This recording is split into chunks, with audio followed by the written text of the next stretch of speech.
코로나19에 대한 정확한 정보를 알려드리기 위한 전문가 특별방송 코로나 파이터스 라이브, 줄여서 코파라 시작합니다. 안녕하세요. 저는 사회를 맡은 과학전문기자 강양구입니다. 안녕하세요. 사회를 맡은 신현영입니다. 네, 코파라 방송은 매주 화요일과 금요일 낮 12시부터 100분간 진행됩니다. 유튜브에서 청년의사 또는 K헬스로그 또는 코로나 파이터스 라이브를 검색해서 들어오시면 됩니다. 헬스로그나 코파라라고만 치셔도 됩니다. 예, 헬스로고 코파라입니다. 오늘 사회자 방송입니다. 오늘 1부에서는요, 고려의대 예방의학교실의 최재욱 교수님 모시고서 코로나19의 해외 유입 가능성 그리고 그 대응 방안에 대해서 이야기를 나눌 거고요. 2부에서는 우리 의료의 최전선에서 고생하시는 분들이죠. 이런 분들을 모시고 이야기 들어볼 텐데요. 명지병원의 감염관리실의 곽상금 팀장님, 그리고 음악병실에서 코로나19 환자와 직접 여러 한 달 이상을 지금 돌보 계시는 이오병동의 박면 팀장님 모실 예정입니다. 두 분 다 간호사 선생님들입니다. 네, 일부 패널은 최재욱 교수님 나오셨습니다. 최 교수님은 대한의사협회 과학검증위원회 위원장도 맡고 계십니다. 교수님 안녕하세요. 네, 안녕하세요. 반갑습니다. 네, 바쁘신데 명지병원까지 와주셔서 너무나 감사합니다. 괜찮습니다. 처음 오시는 건가요? 아니요, 전에 여러 번 왔었어요. 아, 예, 감사합니다. 최 교수님과 함께 코로나19 대응 문제를 다루기 전에 이 코파라 방송 취지에 맞게 팩트 체크 하나 하고 넘어갈까 합니다. 그 뉴 잉글랜드 저널 오브 메디슨에 최근에 실린 논문이 언론에 많이 보도되면서 많은 분들이 또 불안해하고 있는데요. 많은 언론이 코로나19의 에어로졸 전파 가능성을 말해준 논문이다. 그리고 코로나19가 에어로졸 형태로 공기 중에서 3시간 정도 생존할 수 있다라는 식으로 보도가 많이 되었는데요. 최 교수님, 이 논문이 어떤 논문이죠? 예, 미국에서 발표된 논문이고요. 네. 이건 굉장히 큰 의미가 있습니다. 네. 사실 이 코로나19 바이러스를 갖고 실험한 연구로는 최초입니다. 그렇죠. 직접 코로나19 바이러스를 가지고 실험을 한 건 최초죠. 네, 과거 사스 바이러스 갖고 한 거는 있었습니다만, 네네. 그래서 지금 과거 사스와 동일하지 않겠냐, 혹은 다를 수도 있다, 뭐 네. 이런 가능성이 있었던 차에 이 코로나19 바이러스 갖고 한 거는 사실 굉장히 의미가 있고요. 아시다시피 코로나19 바이러스 감염성이 있기 때문에 이게 일반 실험실에서 전혀 할 수 없고요. 맞아요. 예. 전 세계에서 또 이런 실험을 할 수 있는 곳은 몇 군데밖에 안 돼요. 그만큼 이게 중요한 사항이기 때문에 네. 지금 이게 좀 조사를 한 것이고요. 결론적으로 말씀드리면 과거 사스 바이러스와 비슷한 양상을 보인다는 거고요. 아, 그렇죠. 네, 네. 그게 보니까 중요한 초점인 것 같더라고요. 맞습니다. 그러니까 전파력이 사스 바이러스와 비교했을 때 굉장히 높기 때문에 혹시 외부 환경에서 사스 바이러스보다 더 많이 생존할 가능성이 있지 않을까라는 가설을 가지고 실험을 해봤는데 네. 결과만 놓고 보면은 2003년 사스 코로나 바이러스와 지금 코로나19 바이러스가 크게 다르지 않은 것 같다라는 게 결론이죠. 맞습니다. 네, 그 중에 이제 사실 현실적으로 지금 소독과 방역, 네, 네. 그다음에 추가적인 접촉 감염, 또 접촉 감염, 그리고 감염의 기회를 확인하기 위해 다양하게 검사를 했습니다. 네. 즉, 제 첫 번째 중요한 포인트는 일반 공기 중에 이 코로나19 바이러스가 얼마나 지속할 수 있냐. 네.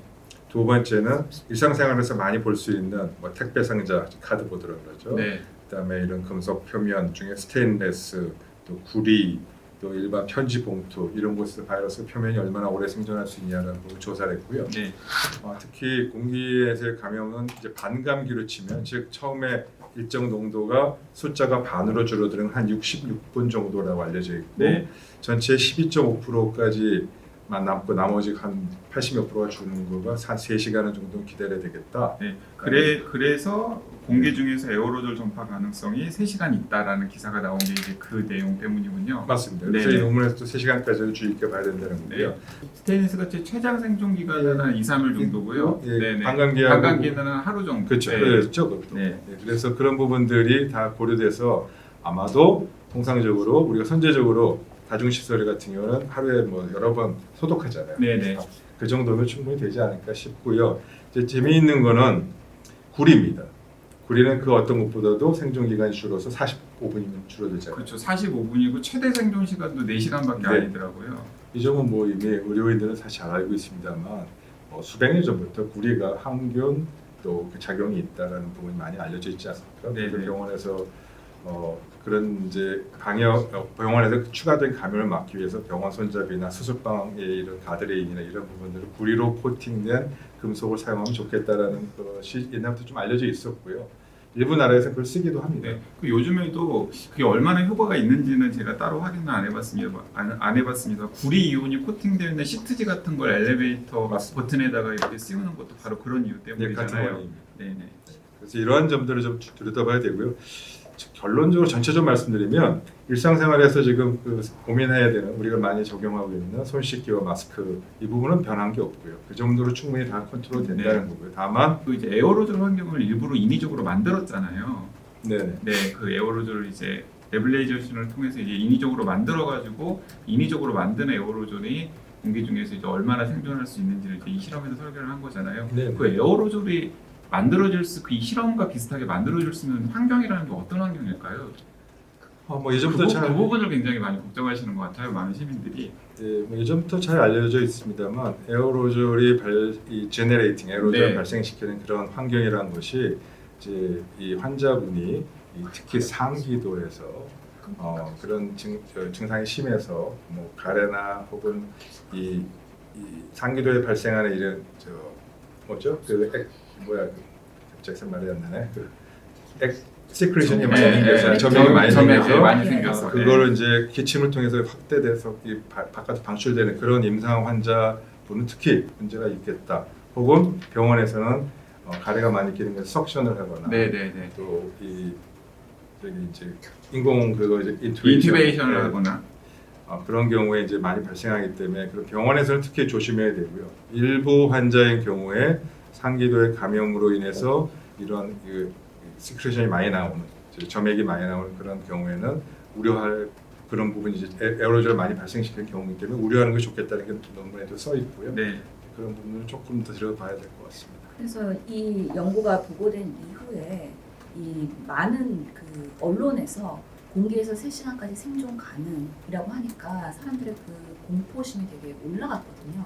그러면서 이 연구는 실험실에서 그 밀폐된 곳에서 실험을 한 거기 때문에 이걸 일반 야외에서 일상생활을 할 때까지 확대 적용할 수는 없다라는 말씀이신 거죠? 그렇죠. 네, 좀 네. 당연합니다. 네네. 그 점 꼭 강조했으면 좋겠습니다. 그래서 이 논문에서도 그러니까 특히 그 헬스케어 시설, 그 병원 시설을 강조한 것도 거기에 이제 바이러스를 다량 배출하는 환자들이 많이 있을 가능성이 높고 또 환경도 아무래도 폐쇄된 중환자실 같은 경우는 폐쇄된 환경이었을 가능성이 높기 때문에 그런 곳에서 이제 에어로졸을 배출하면 공기 중에서 한 3시간 정도까지 생존할 수 있기 때문에 특히 주의를 기울여야 된다라는 디스커션이 있던데 그것도 그런 걸 우려해서 그런 것이죠. 네, 맞습니다. 네, 그렇기 알겠습니다. 때문에 지금까지의 방역 시스템이나 그런 것들의 매뉴얼이 달라지지는 않는데 다만 그런 건물의 환기 시스템에 대해서는 우리가 좀 들여다볼 필요가 있다라고 정리를 하면 되겠습니다. 그 최근에 대구 경북의 상황이 약간 잡히는 상황이 있고 물론 집단 감염 사례들이 생기고 있습니다만은 그리고 외국에서 워낙에 확진자들이 많이 나오고 있다 보니까 한국의 상황은 좀 잡혀가고 있는 것이 아닌가라는 기대가 있거든요. 근데 최 교수님께서는 어떻게 생각하십니까? 좀 시기상조라는 의견도 있고 뭐 여러 가지 의견이 있는데 네. 전체적으로는 낙관하기 좀 어렵다는 상황을 보는 게 맞을 것 같고요. 네, 아시다시피 대구, 경북, 특히 신천지와 관련된 부분은 이제 어느 정도 확진자, 접촉자 모든 부분을 다 조사해서 거의 다 마무리 상태입니다. 그래서 환자가 줄어드는 걸 보이고요. 네, 다만 또 그에 따라서 이제 퇴원자도 증가합니다만 다만 지금 수도권 지역, 고로콜센터, 그다음에 성남의 교회, 그다음에 또 대구에서의 또 요양원 사태처럼 산발적이면서 소규모 집단 감염이 계속 발생하고 있지 않습니까? 네, 그렇죠. 네, 그렇죠. 이런 부분에 대한 거는 낙관하기 좀 어려운 상황이고요. 왜 그러냐면 WHO 사무총장도 여러 차례 똑같은 예를 들었습니다만 이 코로나19의 같은 감염병은 빙산의 일각이다라고 보는 것이 맞다는 얘기를 했고요. 즉 수면 아래에 95%의 전체 얼음이 잠겨 있고 그중에 5%가 수면 위로 튀어오르는 것처럼 이 지역사회에 감염되어 있는 95%의 감염이 굉장히 중요하다. 그러나 그 중에서 환자로 돼서 병원에 올 만한 사람이거나 집단 감염 형태로서 띄는 그런 눈에 띄는 경우가 무리에 튀어나온 거다. 네, 그래서 열심히 이 부분을 튀어서 잠불을 잡으러 가서 잠불 끄고 나도 또 다시 또 올라오게 돼 있거든요. 그러니까 5%가 계속 튀어 올라오는 맞습니다. 거군요. 그래서 이런 이제 지금처럼 전국적으로 잠불이 계속 튀어나올 건데 이거 뛰어다니다 보면 결국 해결 안 됩니다. 결국 그 수면 밑에 있는 95% 해결해야 되는데 그걸 어떻게 되느냐?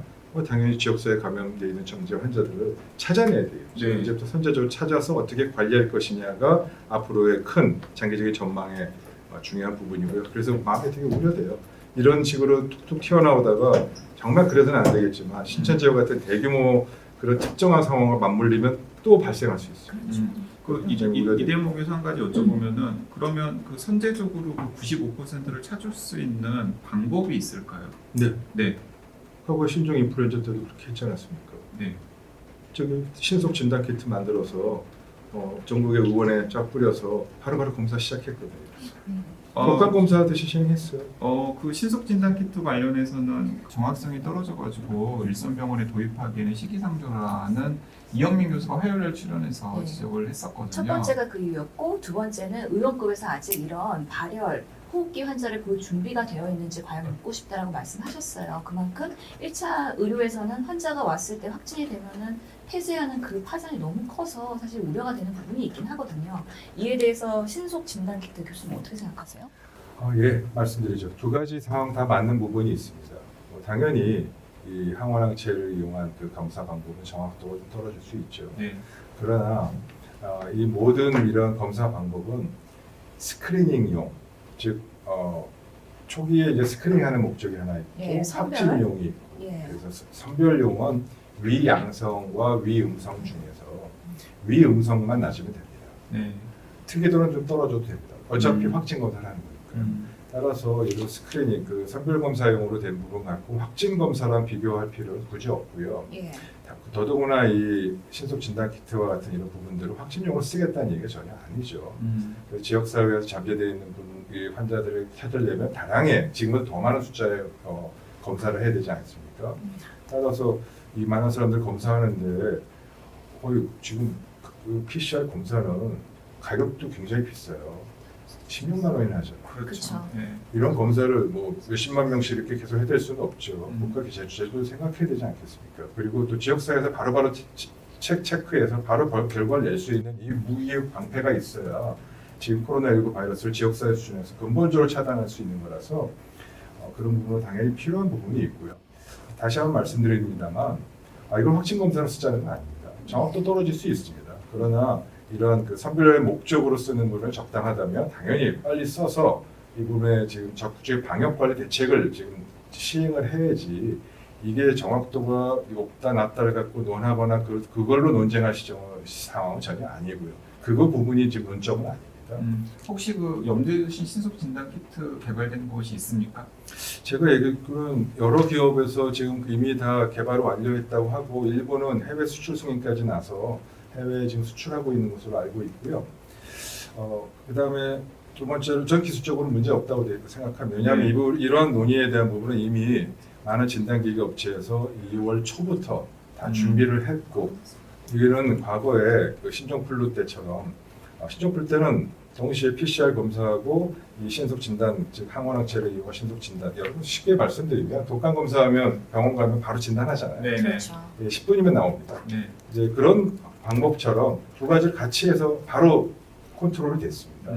근데 왜 지금 유전자 검사만 고집하는 것처럼 보이는 그 오해를 사실인지 잘 모르겠고요. 확진 검사는 여전히 PCR로 가야 돼요. 네. 그러나 선별 부분 필요하다는 부분이고요. 두 번째로 사실 오늘이 우리나라에서 코로나19 바이러스 첫 확진자가 나온 지 2달째 됩니다. 그러네요. 확진자가 1월 20일 날 첫 번째 맞습니다. 나왔죠. 예. 네. 그래서 초기 단계에서는 많은 불확실성이 있고 또 많은 의료기관이 폐쇄되는 것 때문에 걱정하고 두려워해서 1차 의료기관 의원이 이 부분을 제대로 검사를 할 수 있겠냐, 할 의지가 있는 거냐라는 식의 이야기를 했는데 뒤집어서 말씀드리면 초기에 그런 두려움이 있고 또 그렇게 해서 좀 주저하는 부분이 있습니다만 반대로 뒤집어서 얘기하면 1차 의료기관 의원급을 모독하는 겁니다.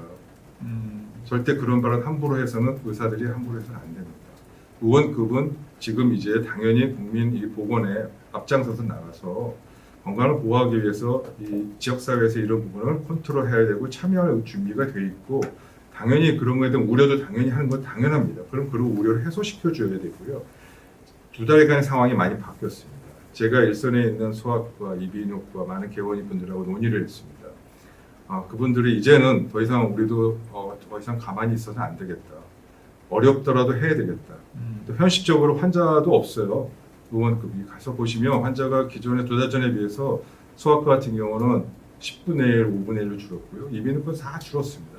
이 상황에 가면 위기 상황이라는 것도 다 절감하고 있고 이런 위기 상황에서 그러면 우리가 이 부분에 적극적으로 대처하는 방식으로 해서 정면 돌파해서 가는 것이 합당하다라고 얘기하는 의사들이 개원 의사들이 굉장히 많아졌습니다.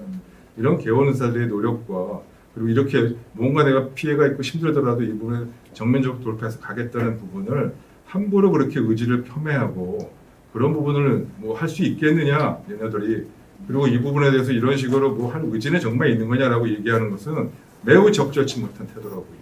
실제로 궁금한 게 있는데 보통은 이게 또 호흡기 환자를 보는 내과계 1차 의료와 외과계 1차 의료 입장이 좀 다를 수도 있을 것 같아요. 그거에 대해서는 어떻게 생각하세요? 어떤 점이 다른가요? 아무래도 구체적으로 설명해 내과계 내과나 소아과나 가정의학과 같이 일반적인 호흡기 환자를 많이 봤던 의사들은 이제는 적극적으로 나서겠다. 우리도 코로나 대응해서 1차 의료에서 정면 돌파하겠다라는 의지를 보일 수 있는데 예를 들어서 정형외과나 아니면 외과나 이런 시술 위주의 그런 과들은 호흡기 환자 왔을 때 우리 병원은 부담이 된다라고 할 수 있을 것 같거든요. 네. 이런 면에서는 어떻게 1차 의료가 예. 역할 좀, 분담을 좋은 지적이시고요. 예. 당연히 그런 점을 고려해서 내과, 그다음에 소아과, 이비인후과 같은 그런 데서 지금 코로나19에 대한 부분을 적극적으로 컨트롤하고 참여하는 것이 당연히 저도 바람직하다고 보고요. 모든 과에 다 이렇게 할 필요는 없다고 생각합니다. 그래서 그런 부분 좀 현명하게 참여해서 각 개원이 협의회와 각 학회와 같이 논의해서 이 부분을 정할 수 있다고 저희 봅니다. 예, 이런 코로나가 장기화되면서 정말 1차 의료의 역할이 중요할 것 같다는 생각이 듭니다. 의사 앞에서 그런 장기화에 대비해서 1차 의료 어떻게 해야 되는지 계속 논의가 되고 있는 것이죠. 네, 그 점 논의가 되어야 되고 예. 논의를 하고 있다고 보이고요. 또 이미 정은경 질병관리본부장도 최근 일주일 사이에 그런 표현을 여러 차례 했습니다. 장기전으로 가야 될 것 같다. 그리고 이런 장기전을 준비하는 데 있어서 무엇이 필요한지 좀 봐야 되겠다. 또 아까 말씀드린 의원급에서 신속하게 바로 진단할 수 있는 항원항체 검사 방법 같은 부분도 좀 들여다보고 필요성을 좀 논의하겠다는 얘기를 공식적으로 2달 만에 거의 공식적으로 처음 인정했습니다. 그래서 그런 부분들은 전향적인 부분이라고 보이고요. 조속히 이런 부분 논의가 진행되었으면 합니다. 이제 19일부터 이제 외국인들이나 외국에서 오는 내국인 외국인에 대한 특별입국 절차가 시작이 되잖아요. 특별입국 절차의 중요한 내용을 보면은 14일간 이제 자가진단 앱을 통해서 자기가 이제 하루에 두 차례씩 증상을 보고하도록 되어 있고 뭐 연락처나 주소지 같은 것들을 이제 확인하는 선에서 지금 머물고 있는데 어떻습니까? 이제 계속해서 외국에 있는 유학생이라든가 교민들이 뭐 이란 교민들 들어왔듯이 이렇게 들어오실 텐데 어떻게 대응을 하는 게 맞다라고 생각하십니까, 교수님께서는?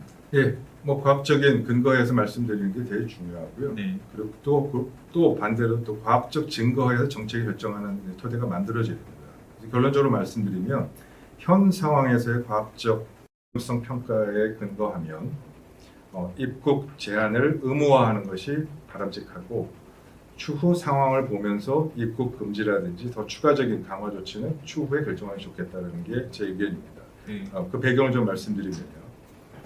지금 아직 전체적으로 놓고 봤을 때 현재 우리나라 확진자의 외국에서 들어온 유입한 경우는 5% 정도 됩니다. 네. 그리고 대부분 초기에 많이 발생했습니다.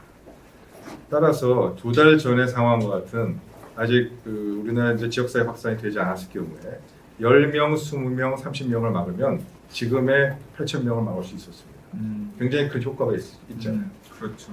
그러나 지금은 이미 그래서 지역사회 그때는 중국 봉쇄 그렇죠. 말씀을 하셨던 거군요. 네.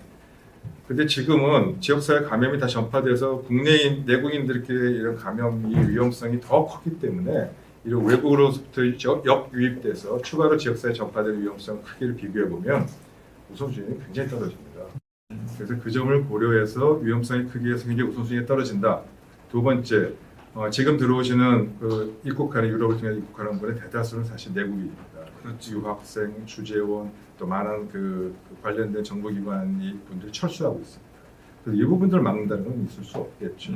다만 검역 당국에서도 이야기했습니다만 증상을 증상이 있는 걸 체크해 보면 어떤 경우는 20%나 입국하시면 20%나 어떤 증상이 있는 것을 우려된다는 얘기를 표명을 했습니다. 그런 걸 고려했을 때 추가적인 조치로 14일간의 의무적인 자가격리를 하는 것이 좋겠다는 게 제 생각이고요. 다만 그런 자가격리를 하는 것이 어려운 상황이 있는 분도 있습니다. 그리고 많은 시민들이 이제 자가격리에 대해서 약간 불신도 좀 있잖아요. 네. 네. 그런- 실제로 여러 가지 사례들도 좀 있었고요. 네. 그래서 그런 부분들을 더 강화하고 제대로 제대로 할 수 있게 하기 위해서 필요하다면 우한 교민들 그 격리 시설 같은 부분도 미리 준비했다가 그런 부분들 바로 가동할 수 있는 시스템을 지금 준비해 놓는다거나 혹은 자가격리 의무적인 자가격리 대상이면 어제 공식적으로 이제부터는 일주일에 한 번씩 해서 동사무소 행정당국에서 물품도 갖다 드리고 심리 상담도 해주고 이런 부분들한테 지원책도 동시에 고려해서 이 부분이 원활하게 될 수 있는 준비를 하는 것이 전 바람직하다고. 네, 워낙에 전문가시니까 제가 한 가지 여쭤보면 이제 미국이 국경 봉쇄 조치를 했잖아요. 네. 이제 미국의 상황은 지금 교수님께서 보시기에 적절하게 지금 되고 있는 건지 아니면 어떻게 판단을 해야 될까요? 글쎄요, 제가 미국의 상황을 정확히 들여다볼 정도로 아직 판단을 하거나 또 과학적인 분석을 한 건 아닙니다. 네, 다만 이제 미국과 일부 유럽의 경우에 국경 봉쇄가 이렇게 전면적으로 확대되어 나가는 경우는 아마도 그쪽 정책 당국이 판단할 때 지역사회 감염에 의한 국내 전파의 가능성보다는 해외 유입에 대한 감염 우려가 더 크다고 판단해서 그 부분을 결정한 것이라고 저는 보여지고요. 네.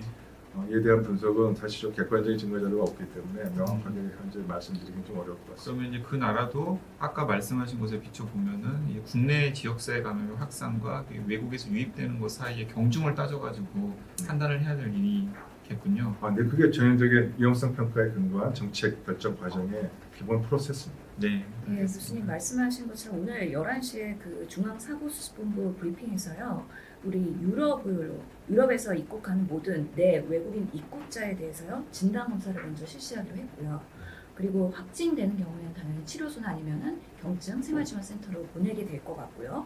특히나 음성인 경우에도 내국인이나 아니면 90일 초과한 장기 체류 목적의 외국인은 의무적으로 14일간 자가격리 또는 시설격리를 하기로 오늘 발표된 바가 있습니다. 그래서 좀 더 유럽에서 입국하시는 분들에 대한 강화 조치가 이제 조만간 시행이 될 거라는 말씀도 같이 전달드립니다. 그 저희 애청자 중에 YJY님께서 2주 자가격리하는 것보다는 미리 검사해서 음성이 나오면 조치하면 되는 것이 아닌가요? 꼭 2주씩이나 해야 하는지라고 질문을 던지셨거든요. 네. 그점 뭐 여러 논란이 좀 있는 부분이긴 합니다. 그러나 원칙적으로 이 2주간의 기간에 잠복기가 해서 끝에쯤에 증상이 나올 수 있는 그 경우가 많기 때문에 네. 2주간 좀 기다려 주시는 게 바람직할 것 같고요.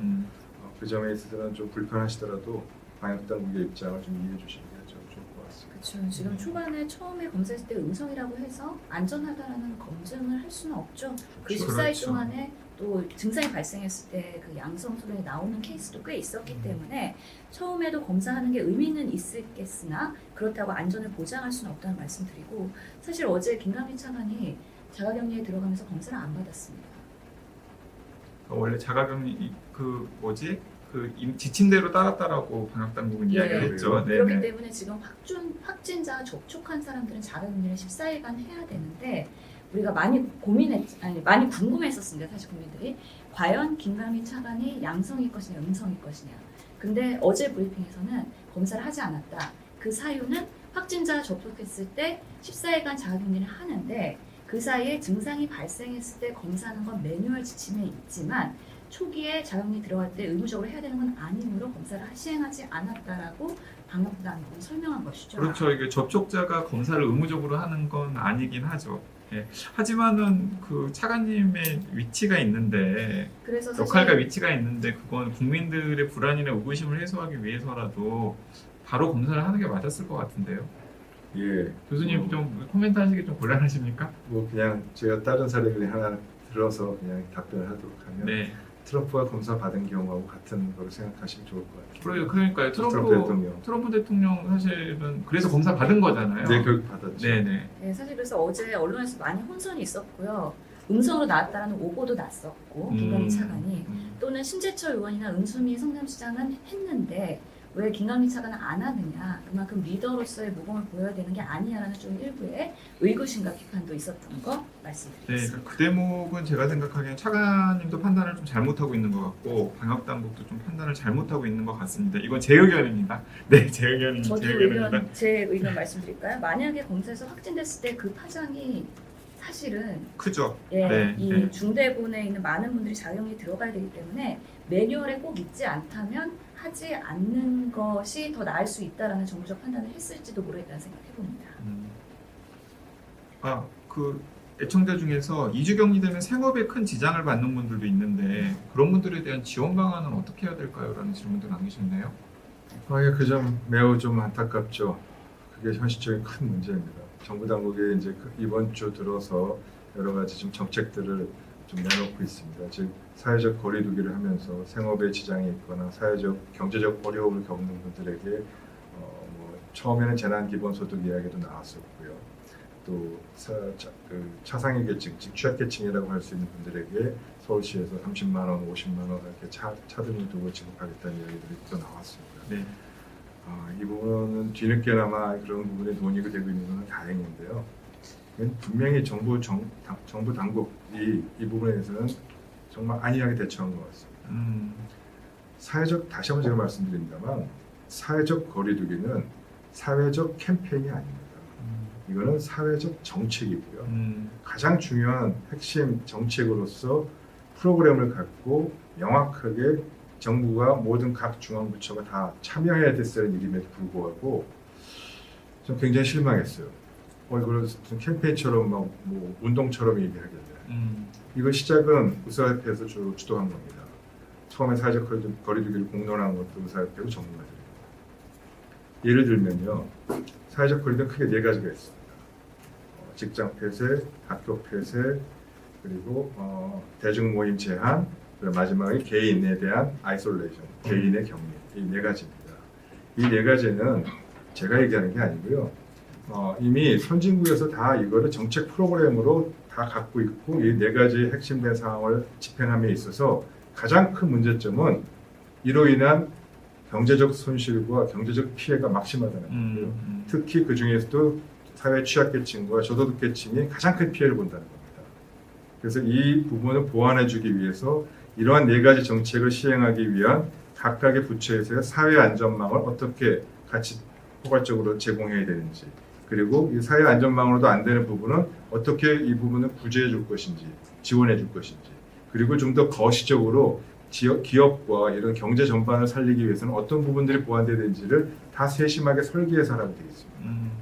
예를 들어 직장 폐쇄인 경우에는 노동부가 나서서 이 부분을 직장 폐쇄하는 경우에 고용주에 대한 지원책, 그리고 실질적인 임금이 감소되지 않기 위해서 고용보험이나 기타 사회보장 프로그램에서 임금을 지원하는 것, 그 다음에 뭐 재택근무 같은 거라든지 뭐 유연근무제를 하는 경우에 필요한 아이들을 돌봄이라든지 이런 부분도 같이 보조하는 프로그램.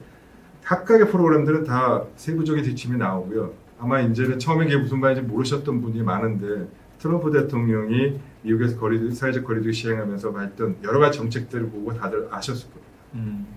사회적 거리두기 하면서 미국이 그 의료비가 비싼데도 불구하고 의료비 전액 지원한다. 검사비 전액 지원한다. 그리고 실질소득 감소를 위해서 어떤 돈을 풀어서 급여를 지급하겠다. 고용주에게는 뭐 임금 제한이나 또 아까 말씀드린 유연근무제나 이런 부분에 대해서는 어떤 지원을 하겠다고 동시에 발표하지 않습니까? 이런 부분은 매우 안타깝고요. 우리나라 정책이 굉장히 디테일이 없고 뭔가 이거를 왜 개인의 책임과 사회의 책임으로 놓는지 이 부분은 명백히 사회적 거리두기는 정부의 책임이고 모든 사람들이 같이 책임을 해결해야 될 부분인데 마치 개인의 어떤 윤리 도덕처럼 이렇게 캠페인을 하는 부분은 매우 적절치 않습니다.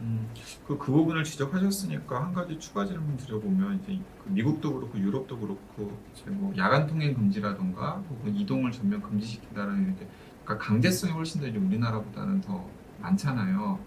그 교수님께서 보시기에는 우리나라에서 사회적 거리두기 정책이 실효성을 거두기 위해서는 지금보다 좀 더 강제성이 좀 많이 가미가 되어야 한다고 생각하십니까? 저는 그렇진 않다고 봅니다. 네. 이미 사회적 거리두기를 해서 우리나라의 국민들이 시민들이 자발적으로 참여해서 이렇게 사회적 거리두기 한 거는 아마 저는 전 세계에서 보기 드문 일이라고 생각합니다. 네. 놀라운 우리나라 국민의 저력이고요.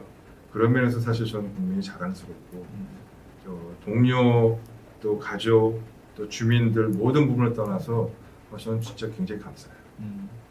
이렇게 감사하는 건 좋은데 다시 한번 말씀드리지만 이거를 좀 이렇게 취약계층과 저소득층에 왜 도와주지 않고 이런 부분 보호해주지 않는 점은 지금 관여적인 문제고요. 다시 한번 조금 더 정리해서 말씀드리면 지금 사회적 거리두기는 거의 이제 3주차가 됐습니다. 공식적으로 다음은 4주차. 이러한 사회적 거리두기 효과 때문에 지금 지역사회 감염이 폭발적으로 일어나지 않은 근본적인 이유이자 효과라고 생각합니다. 그 점에 대해서는 정말 감사드리고요. 이 부분을 더 이상 지속하는 것은 고통스럽습니다. 이 부분에 대한 보완책이 반드시 필요하다고 봅니다. 예, 추가로 제가 한 말씀 드리면 지금 아까 실시간 질문에서의 14일 자가격리 들어갔을 때 지원금에 대한 질문이 있었는데요. 2월 초에 정부에서 14일 이상 한 달 이하의 격리 조치를 받게 되면요. 가구원 수에 따라서 생활지원금을 받을 수 있도록 조치를 했습니다. 그래서 1인 가구는 45만 4,900원, 4인 가구는 123만 원, 5인 이상 가구는 최대 145만 7,500원까지 할 수 있는 그런 지원금에 대한 정책은 마련된 거 말씀을 드리겠습니다. 네, 근데 한 가지 덧붙이면 이 격리 기간 지침을 어기시면은 받으실 수가 없어요. 그러니까 그쵸. 격리 기간에 정부 방역 당국 지침을 꼭 따라주셔야 된다라는 거 잊지 않으시면 좋겠고요. 그 애청자 케빈 추엔님께서 한 가지 질문 던지셨는데 아까 유행 관련해 가지고 말씀하신 거에 덧붙여 가지고 던지신 것 같아요. 코로나19 사태가 얼마나 더 오래 갈 것인지 전망을 좀 듣고 싶다고 질문을 주셨거든요. 어차피 뭐 아무도 네. 모르는 문제이긴 합니다만은 또 예. 예측이 힘들기도 하고요. 이 질문에 대해서 정말 수백 번 답을 한 것 같습니다. 네, 수백 번 답을 하면서 한 번도 속 시원하게 제가 답답을 못 드려서 저도 정말 죄송하고요. 네, 송구하고 답답합니다. 음, 다만 제 전반적인 추세를 통해서 전망을 그냥 제 희망과 전망을 섞어서 좀 말씀드리면 아까 말씀드린 대로 소위 대구, 경북, 신천지와 같은 큰 불은 잡았다고 봅니다. 그러나 이 지역사회 감염과 같은 이런 부분들에서의 이 소규모 산불, 소규모 이 들불을 잡기 위해서 근본적인 해결이 좀 필요하고 그러한 부분들이 해결된다면 저는 뭐 그런 게 정말 오늘 제가 아까 말씀드린 대로 효과적으로 지속된다면 여름 되기 전에 어떻게 해도 종식은 어차피 불가능하고요. 종식이라는 거는 뭐 사전적 의미로 말씀드리면 환자가 더 이상 안 나오는 것이 나오는 거죠. 28일간 잠복기 2배이지 네. 않습니까? 그런 종식은 불가능하고요. 그런 면에서 대부분 저도 그냥 통제 가능하고 또 국민이 안심할 좀 마음을 이렇게 놓을 수 있을 정도의 통제가 가능하고 관리가 가능하다는 신뢰와 확신이 생길 수 있는 부분들이 제일 중요한데 그 부분이 정말 방역당국이 아까 말씀드린 그런 정책이 된다면 여름 전에는 그런 국민들이 그런 마음에 좀 안심을 신뢰를 가질 수 있게 되지 않을까 그렇게 바라고 최대한 노력해 보겠습니다. 최 교수님 그 통제 가능한 수준의 약간 구체적인 예를 좀 들어주세요. 예를 들어서 환자가 어느 정도로 발생을 해서 뭐 어떤 식으로 그 환자들을 관리할 수 있을 정도가 됐을 때 우리가 통제 가능한 수준이라고 할 수 있을까요? 예, 결국 상징적으로 그 부분에 국민들이 불안해하는 것은 결국 집단 감염이 발생하지 않아야 돼요. 소규모라는 게 예를 들어 어느 가정에서 여기 뭐 경상도에서 한 분, 어느 마을에서 한 분, 여기 서울에 한 분, 두 분 혹은 그 가족 정도 이렇게 발병하는 부분은 사실 100% 못 막잖아요. 그건 다 이해할 수 있어요. 그러나 그런 것이 아니고 갑자기 어디에 몇십 명, 어디 또 지역에 몇십 명, 그리고 또 찾아봤더니 그 지역에 찾아봤더니 이만큼 또 나오더라. 이런 게 불안한 거거든요. 그렇죠. 그 점이 제일 중요한 관건일 거고요. 그걸 해결하기 위해서 아까 말씀드린 대로 지역사회 감염 관리를 본격적으로 시행해야만 그 불을 잡을 수 있습니다. 그렇죠. 아직까지는 대구 요양병원이나 뭐 은혜, 뭐 사랑의 교회 거기서 그런 집단 사태가 발생하기 때문에 아직은 안심할 수가 없는 상황인데요. 교수님 3월 6일날 개학은 할 수 있을까요? 더 연기될 가능성도 분명히 있겠죠. 네. 질문 많이 들으셨을 것 네, 같은데. 중고등학교하고 대학교 다 마찬가지인데요. 제가 이제 이런 사회적 거리두기 즉 학교 폐쇄와 관련된 많은 과학적 연구 결과들이 이미 있습니다. 네.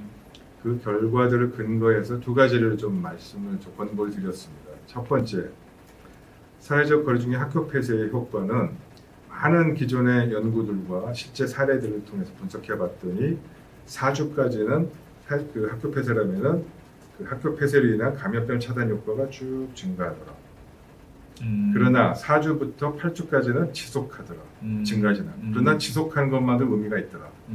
라고 8주가 지나가면 여기까지 하기에는 이제는 그로 인한 피해와 경제적 손실과 사회적 손실 또 교육학적 손실을 고려했을 때 8주 이상 하는 거는 좀 지속하는 거는 좀 어렵다라는 게 일단 가이드라인이고요. 두 달이 그러면 약간 맥시멈이군요. 네. 다만 그것도 맥시멈이라는 게 세상에 어디 있겠습니까? 네. 다만 그 8주 지나고 나서 해당 지역사회 혹은 해당 학교에 감염이 여전히 증가하거나 8주 증가하는 경우에는 다시 고려해야 되겠죠. 고려해야죠. 그러나 지역사회 감염이 전체 줄어들고 또 그 부분이 안정인 수준을 간다면 8주 정도가 적당하지 않겠냐라는 게 일반적인 통상 가이드라인이고요. 이런 걸 고려했을 때 해당되는 그 각각의 지점 중요한 지점에서 이런 공중보건 전문가들하고 상의해서 결정하는 것이 바람직하고요. 두 번째로 말씀드리고 싶은 거는 공식적으로 우리나라에서는 이 학교 폐쇄가 지금 4주차입니다. 3주차죠. 다음 주는 4주인데 왜냐하면 이번 달부터 했으니까 사실 그렇죠. 그렇지만 봄방학 때문에 2월부터 시작한 거죠. 그렇죠. 네, 아주 그렇죠. 길게 느껴지죠. 아직 길게 느껴지죠. 학부모 네. 입장에서는. 현실적으로는 이게 7주차예요. 그렇네요. 그래서 그런 점을 감안해서 충분히 그런 객관적인 그런 과학적 증거와 또 우리나라의 지금 지역사회 감염의 수준을 보고 판단하는 것이 좋겠습니다. 예를 들어서 대구 경북은 조금 더 하고 그렇죠. 다른 지역의 안전한 부분은 조금 빨리 그러니까 휴교하는 거를 풀고 이런 식의 그 지역마다의 차별화된 조치도 가능할까요? 맞습니다. 저도 그 점은 강력히 권고드렸고요. 선별적으로 또 예. 지역에 따라서 차별적으로 또 구체적인 그 지역사회 특성에 맞는 방식으로 하는 것이 조절하는 것이 바람직하고 일률적으로 하는 것은 적절치 않다. 근데 교육당국 입장에서 좀 고민이 많을 것 같긴 하네요. 그렇죠. 우리나라 워낙에 이제 일률적으로 막 움직여지는 시스템이 있다 보니까. 그렇죠. 그렇습니다. 교수님, 그 대한의사협회에서 많은 일을 지금 하고 계시잖아요. 마스크의 사용 가이드라인도 2차례 정도 네. 공고를 한 바가 있는데 실제로 실내에서도 회의를 하면서 누구는 마스크를 쓰고 누구는 마스크를 안 쓰고 이러면서 또 문제가 됐었던 것 같긴 한데 이런 마스크 사용 지침에 대해서 좀 다시 한번 정리해 주실 수 있을까요? 예. 우선 의사협회가 만든 공고한 마스크 공고 지침을 보실 때 홈페이지도 올라가면 있습니다만 꼭 날짜를 봐주시기 바라고요. 예. 2월 초에 대국민 권고안의 마스크 사용에 대한 부분은 그 당시의 상황을 반영한 겁니다. 네. 그렇군요. 그래서 지역사회 감염이 확산되지 않았을 경우라서 않았던 경우라서 예. 정상 성인이시면 일상생활 지역사회에서 뭐 마트를 가거나 잠깐 가거나 이럴 때 굳이 마스크 쓰시지 않으셔도 됩니다. 왜? 지역사회 감염의 위험이 높지 않으니까. 네, 예. 그러나 지금은 상황이 달라져서 마스크 공고 기준을 바꿨고요. 지금은 지역사회 감염이 우려되니까 바깥에 이제 일상 그 많은 사람들과 접촉하는 그런 경우에도 마스크를 써주시기 바랍니다. 정상 성인이라도 써주셔야 됩니다. 왜? 감염을 막는 게 필요하니까. 내가 감염이 안 되는 것이 나로 인해 추가적인 감염을 막는 그런 효과도 있기 때문에 당연히 써주시는 게 바람직하겠다는 거고요. 다만 면 마스크는 여러 가지 검토 많이 했습니다. 정말 어떻게 면 마스크를 써볼까, 써볼 수 있는 근거를 만들어 볼까 했는데 도저히 과학적 근거가 없고요. 오히려 면 마스크 썼을 경우에 발생할 수 있는 부작용이 너무 커서 공중보건학적, 의학적으로 공부하기 어렵다는 부분을 말씀드렸고요. 이 점 관련해서 굉장히 유감스러운 점이 한 가지가 있는데요. 이건 사실 우리 사회의 고질적인 병폐하고도 관련이 있습니다. 시스템적인 문제점이죠. 무슨 문제점이냐면 정부 입장은 당연히 이해합니다. 마스크 대란이 일어나서 마스크를 못 구하는데 면 마스크라도 써야죠. 없으면. 예. 최사용도 해야죠. 나도 그렇게 할 겁니다. 예. 이러한 상황에 대해서 국민이 이해 못할 사람이 누가 있겠습니까? 그러나 이 시점에서 저희가 전문가 단체로서 얘기하고 싶은 거는 그러한 현실적인 상황에 대해서의 어떤 대안을 얘기할 때 전문가한테 가서 전문가 판단을 훼손하고 말을 바꿔라라고 얘기하는 거는 안 되고요. 전문가 판단은 훼손을 하면 안 되고요. 오히려 이러한 상황의 근본적인 책임은 여러 가지 예측을 불가능했거나 이런 행정적인 책임이고 어쩔 수 없는 불가항력적인 부분이면 결국 행정이나 정치나 최고 책임자가 나와서 솔직하게 이해를 구하고 이런 부분을 양해를 구하고 협조를 구하는 것이 바람직하고요. 즉 과학적 의견에 과학적 증거에 검토한 결정과 이게 사이언티픽 위원회라고 합니다. 예. 과학적 위원회와 사회적 합의에 의해서 지금 같은 건 사회적 현상이잖아요. 과학을 넘어선 부분입니다. 불확실성 때문에. 이러한 부분은 과학자만의 의견이 아니고 사회 각계 각층의 의견을 모아서 소셜 컨센서스를 만들어서 결정하는 형태로 가고 거기서 브리핑을 해야 됩니다. 이 부분을 자꾸 헷갈려서 사회적으로 좀 어렵고 그러니까 전문가 보고 나가서 전문가한테 좀 이거 네가 좀 나가서 얘기 좀 해봐. 저 어떻게 국민을 설득시켜. 그 전문가 말을 좀 더 믿지 않을까? 이렇게 해서 식약처장한테 질병관리본부장한테 이분들 전문가입니다. 본인들이 한 달 전에 쓰지 말라고 그랬는데 쓰면 안 된다고 그랬는데 전문가한테 이런 얘기를 하게 하는 거는 스스로 전문가의 권위를 추락시키는 거고요. 그리고 정부의 신뢰를 추락시키는 거여서 바람직하지 않은 어떤 면은 사실 이 일은 여기뿐만 아니고 과거에도 많이 있었습니다. 네. 이 부분은 좀 근본적으로 좀 들여다봐야 할 지점도 있지만 어찌됐든 매우 적절치 않았던 그런 방식이었다고 생각합니다. 그러면서 저도 유감인 게 하나 기억나는 장면이 있는데요. 박능호 보건복지부 장관께서 국회 질의에서 전문가한테는 감염학회다. 대한의사협회보다 훨씬 더 전문적인 집단 자문을 감염학회에 받고 있다라고 강조하는 그런 보도가 언론에 많이 보도가 된 바가 있어요. 네. 예, 저도 의사협회 대변인 했던 사람으로서 좀 안타까움이 있더라고요. 네, 참 그 점 매우 유감스럽고요. 다들 많이 물론 의사들이야 의료인은 아시겠지만 일반인 분들 잘 모르실 텐데요. 대한의사협회는 모든 의료인을 대표하는 단체고요. 대한의사협회 산하에 대한의학회가 있고요. 대한의학회 산하에 감염학회, 내과학회 이런 전문의학회도 그 안에 소속되어 있습니다. 그래서 다 어떤 의사결정을 할 때는 관련된 학회와 또 의학회와 의사협회가 모여서 그런 부분에 공식적인 입장을 내는 것이고요. 또 당연히 해당 전문학회가 어떤 의견을 낼 수는 있겠죠. 그러나 이러한 국가적인 위기 상황에서 어떤 특정 학회, 특정 개인의 의견이 반영되는 것보다는 모든 단체들의 의견을 반영된 공식적인 의견을 받아서 정책에 활용하는 것이 바람직하지 않겠습니까? 근데 최 교수님 근데 이제 일각에서는 그 대한의사협회가 그 약간 정치적으로 편향되어 있기 때문에 지금의 방역 당국이나 혹은 정부 여당에 대해서 이렇게 비판의 날을 좀 세우고 있다고 해석하는 쪽도 있거든요. 그것에 대해서는 어떻게 생각하세요? 전혀 그렇지 않습니다. 물론 어떤 우리 협회의 임원들의 어떤 사람은 정치적 소신 가질 수 있죠. 이게 또 공교롭게도 최근에 또 이제 그 야당의 비례대표로 그 의사협회 임원 중에 한 분이 또그 순번에 그렇죠. 하고 싶죠. 받으시기도 하고 그래서 더 이제 그런 얘기가 나오는 것 같은데. 그럴 수 있습니다. 우리 헌법에 보장된 대로 우리나라 모든 국민은 정치적 자유와 정치적 견해를 가질 수 있습니다. 보호받아야 됩니다. 그러나 제가 최소한 말씀드릴 수 있는 것은 이 신종 코로나19의 사태와 관련해서 의사협회가 이에 대한 어떤 공식적인 입장이나 어떤 견해를 낼 때도 전문가적인 판단에 의해서 공중보건학적 견지에서 환자와 국민의 건강을 최우선하는 정책의 최우선에서 어떤 결론을 내렸지 정치적 견해가 들어간 바는 없습니다. 공중보건학적 의학적 조치에 정치적 견해가 들어가거나 압도하거나 이에 대한 고려가 있을 수는 없습니다. 그 점은 분명히 말씀드릴 수 있습니다. 교수님 그러면서 협회에서 몇 가지 또 전문가 단체로서 주장했던 바가 있는데 의료기관 폐쇄에 대해서 좀 얘기해 볼 수밖에 없을 것 같아요. 맞아요. 은평성모병원이 좀 과도하게 오랫동안 이렇게 폐쇄 조치를 당하면서 실제로 명지병원이 은평성모랑 가깝기 때문에 전원 의뢰도 오고요. 코로나 환자가 아닌 은평성모에는 사실 혈액암 환자들 이런 치료받는 환자들이 많이 있거든요. 이런 분들이 치료를 못 받기 때문에 피해를 본 사례도 꽤 있었거든요.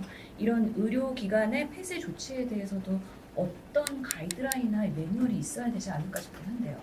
네, 이미 사실 매뉴얼이 있습니다. 질병관리본부에서 갖고 있는 코로나19 대응 의료기관 지침 매뉴얼이 있고요. 관리 대응. 또 많은 이상 그에 부속된 서류들이 있는데 아시다시피 현행 기준에 의해서도 몇 가지 합리적인 부분도 있고 또 수정의 대책이 있지 않습니까?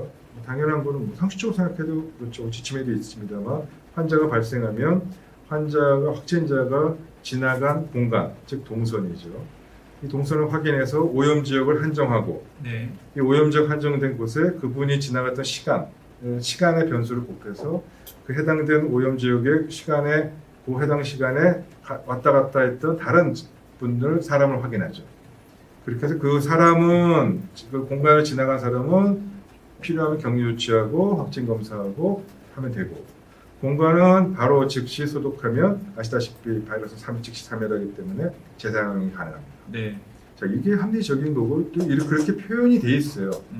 그러나 이런 부분들을 실제 실행함에 있어서 관련된 기준, 그 부속 기준들이 굉장히 불분명한 게 많아요. 예를 들어 역학조사관이 어떤 판단을 내려서 그 결과에 따라서 한다든지 이런 부분이 공개가 명확하게 안 돼 있다든지 그리고 이런 부분을 최종적으로 관리하는 게 질병관리본부나 역학조사관이 하는 듯이 보이지만 실제는 지자체장이 하게 돼요. 이게 관리 주체와 또 실제 조사를 하는 주체가 불분명하다 보니까 이게 좀 부적절한 점이 많습니다. 또 예를 들어 해제의 경우만 재개장이라고 하죠. 재개장만 보시더라도 똑같은 지침안에 어느 구절에서는 즉시 사용이 가능하다는 표현도 있고요. 바로 뒤에 페이지는 어디를 넘어가면 24시간 후에 사용해도 된다는 표현이 있고요. 어디 가면 48시간의 표현도 있습니다. 그 지침은 좀 이렇게 약간 정교하게 개정이 필요하겠는데요. 이게 현실이에요. 네. 그래서 이 부분에 대해서 빨리 개정했으면 좋겠다고 해서 수정 의견을 다 냈고 또 많은 부분들에 보완할 점을 정리해서 질문하고 목록지 제출했기 때문에 이 점은 정말 하루라도 빨리 이게 정리가 돼서 합리적인 그런 재개장 폐쇄 기준이 되어야만 아까 말씀드린 대로 진료의 공백, 무작정 폐쇄로 해서 상급종합병원이나 종합병원이 폐쇄되는 이런 진료의 공백을 막기도 하고 그러한 진료 공백으로 인해서 불필요한 환자들의 건강이 나빠지거나 사망하는 사례를 막을 수 있는 이런 중요한 포인트가 거기 있습니다. 네. 이게 벌써 시간이 거의 다 됐는데 이제 마지막으로 뭐 한두 번 더 저희가 시간 되시면 모실 예정이긴 합니다만은 이게 이 코로나19 사태 전과 후로 한국 사회나 한국의 의료계가 많이 바뀔 거라는 이야기들이 많이 있잖아요. 근데 쭉 보시면서 최 교수님께서는 어떤 점이 꼭 바뀌어야 된다라고 생각하십니까? 한두 가지가 아니에요. 바뀌게 되는 상황이 아니어서 네. 뭘 해야 될지 사실 저도 좀 가늠이 안 서고요. 다만 한 가지만 꼭 말씀드리고 싶은 게 있어요. 정말 이런 불필요한 사망과 불필요한 피할 수 있는 그런 건강 피해가 다시는 있지 않도록 평가 부분만큼은 아주 냉철하게 그리고 과학적으로 하는 기회가 꼭 있었으면 하고요. 이 코로나19에 어떻게 우리가 대응했는지에 네. 대해서 지금을 그걸 논할 시점은 전혀 아니라고 봅니다. 네. 지금 여전히 아직도 사망자가 발생하고 있고 또 환자들이 계속 고통받고 있는데 지금 상황에서 이게 평가를 해서 뭐 잘됐다, 모범 사례다, 세계적인 표준이 되겠다라고 얘기하는 것 자체도 참 넌센스고요.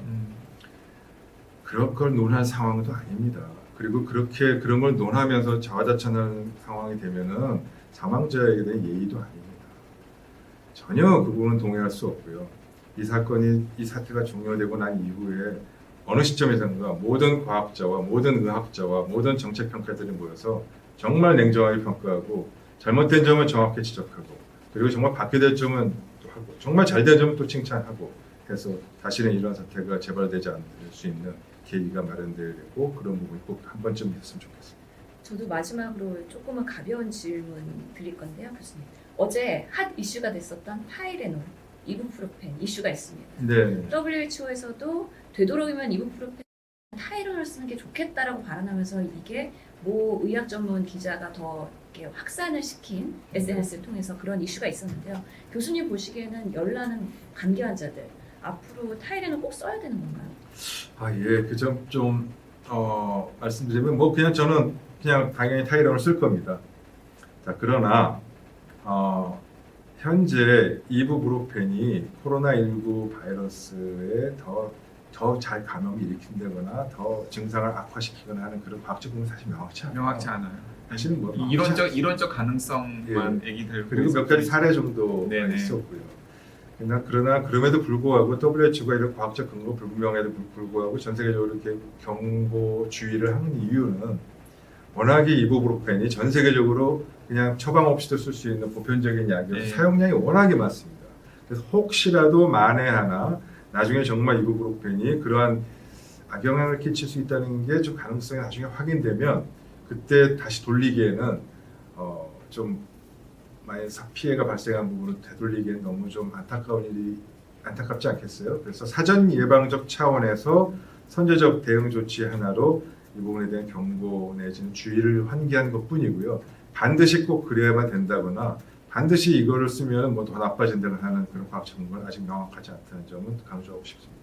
사실 저희 많은 의료계에서 이런 이부프로펜에 대한 레퍼런스 어제 이슈가 되면서 레퍼런스 리뷰를 좀 해봤는데요. 실제로 이 코로나 바이러스가 AC 수용체를 통해서 작용을 하기 때문에 이부프로펜이 그런 수용체에 작용하는 관련성 때문에 네. 자제하라는 정도의 수준이거든요. 네. 아직까지는 긍정적으로 작용할지 부정적으로 작용할지도 그렇죠. 검증이 안 된 상태에서 WHO에서 너무 섣불리 발표한 거 아니냐. 그래서 과도하게 또 임상 패턴의 변화를 주려면 어느 정도의 충분한 의학적 근거가 있어야 되는데 그렇지도 않은 상태에서 이렇게 파장을 크게 하는 게 과연 현명한 대안이었느냐에 대해서는 저희는 좀 의구심이 네. 있다는 말씀 다시 한번 네, 드리고 맞습니다. 싶습니다. 그 두 분 선생님 동의합니다. 두 분 선생님 계시니까 뭐 저는 저한테 어떻게 해야 되냐고 이제 물어보는 시민들한테 이렇게 공부해 드리거든요. 의사, 약사 같은 전문가의 조언을 들으십시오.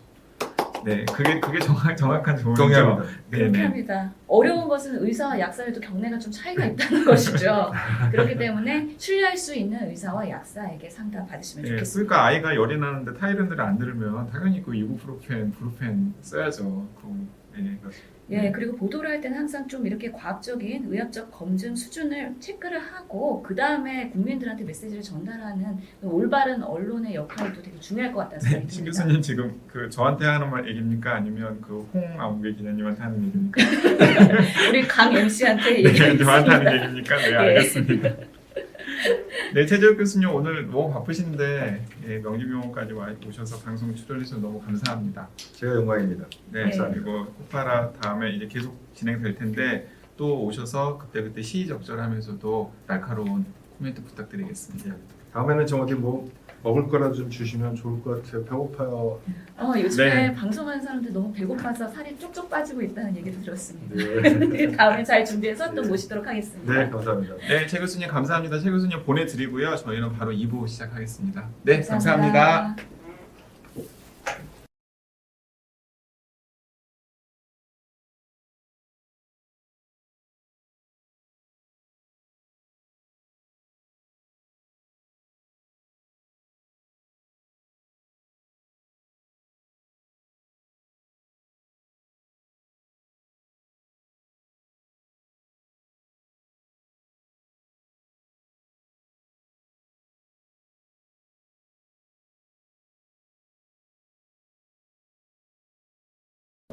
예, 거기에 박미연 팀장님 오셨습니다. 예, 또 명지병원 감염관리실. 지금 우리 명지병원의 감염관리의 총 체계와 시스템을 같이 현장에서 지휘하고 계시는 거죠. 곽상금 팀장님 오셨습니다. 네, 반갑습니다. 네, 안녕하세요. 저는 처음 뵙겠습니다. 강양구라고 합니다. 네, 그 곽상금 팀장님은 제가 듣기로는 2015년부터 명지병원 감염관리실에서 근무해 오셨는데요. 네. 이 청취자분들한테 인사하시면서 감염관리실이 병원 내에서 어떤 역할을 하는 곳인지 설명해 주시면 좋겠습니다. 예, 저희 감염관리실은 명칭 그대로 감염 관리를 하는 곳입니다. 그래서 감염 관리라고 하면 이제 의료기관에서 발생할 수 있는 감염성 질환이나 혹은 또 감염성 환경들로부터 환자나 보호자 그리고 또 근무를 하는 직원분들이 건강하게 근무를 하시고 치료를 받을 수 있도록 하는 곳입니다. 그 역할을 하는 부서입니다. 예, 실제로 저희 가정의학과도 마찬가지예요. 이렇게 감염 환자들이 감염내과로 가지만 첫 관문이 가정의학과로 오시기도 하거든요. 그럴 때 여러 가지 감염병에 대한 예를 들어서 지카 바이러스나 여러 가지 그런 신종 감염병 환자들이 의심되는 경우에 이런 것들이 검사를 나가야 되는데 정부 지원으로 나갈 수 있는지 아니면 우리 병원 자체에서 해결이 되는 부분인지 여러 가지 시스템적으로 감염 관리에 대응 시스템이 있는데 이런 것들이 의사들한테는 곧바로 업데이트가 안 되는 경우가 있거든요. 네. 그럴 때 제가 항상 팀장님한테 문의를 하곤 합니다. 예. 그 곽상금 팀장님도 간호사 선생님이시죠? 네, 간호사. 그러면 감염관리실에 일하는 간호사 선생님께서 특별히 가져야 될 뭐 자격이라든가 요건 같은 게 있습니까? 기본적으로 간호사이면서 그 인상한 경력을 아무래도 3년 혹은 5년 이상의 임상 경험을 하면서 간호 현장을 알고 그다음 또 저희가 행정적인 업무를 주로 하다 보니까 어떤 통계 작업이나 컴퓨터 프로그램 같은 것들을 조금 더 수월하게 다룬다면 조금은 적응하시고 업무하시는 데 많은 도움을 받을 수 있습니다. 네, 알겠습니다. 네, 박미연 팀장님, 음압병실에서 얼마나 수고가 많으세요? 직접 코로나19 환자를 케어하시면서 최근에 휴가도 갔다 오셨다고요? 휴가인가요? 아니면 자가격리인가? 그것도 궁금하고요. 네, 휴가를 다녀오셨는데 너무 지쳐 보이시는데요. 아, 그런가요? 예. 아니, 휴가 어저께 그저께 이틀간 쉬었고요. 저희가 이제 1월 25일 날 3번 환자 입원하면서 그때부터 시작된 거라서 한 59일째, 여기 21일부터 59일째네요. 그 주중에 주말은 좀 쉰 적이 있고요. 저희가 평일에 쉰 적은 처음이었습니다. 실제로 이 3번 환자가 그 첫 명지병원의 확진 환자였는데요. 네. 이때가 설날 구정 연휴였어요. 갑자기 환자가 발생하면서 연휴 가셨던 지방으로 KTX 타고 가족들이랑 보내다가 갑자기 호출되신 분들이 많았죠. 아, 저희는 다행히 많지는 않았고요. 예, 저희- 의료진은 항상 네, 부피가 되어 있으니까요. 네. 예. 일단은 그 전에 1월 20날 저희 환자분 의심 환자가 입원했기 때문에 그리고 언론에서 저희 예. 생기는 중이라서 저희가 멀리 가진 않았고요. 다 근처에서 대기를 했고 확진이 생기자마자 착출돼서 병동을 비우면서 저희가 이제 시작된 것 같습니다. 그러니까 저도 이제 아이 키우는 아빠 입장이다 보니까 가장 그 걱정이 되고 생각이 되는 질문이 코로나19 환자를 치료할 때 당연히 어려움이나 공포감 같은 것도 있으실 수도 있을 것 같고요. 또 그런 가족의 구성원을 보는 다른 가족분들이 걱정을 굉장히 많이 하실 것 같아요.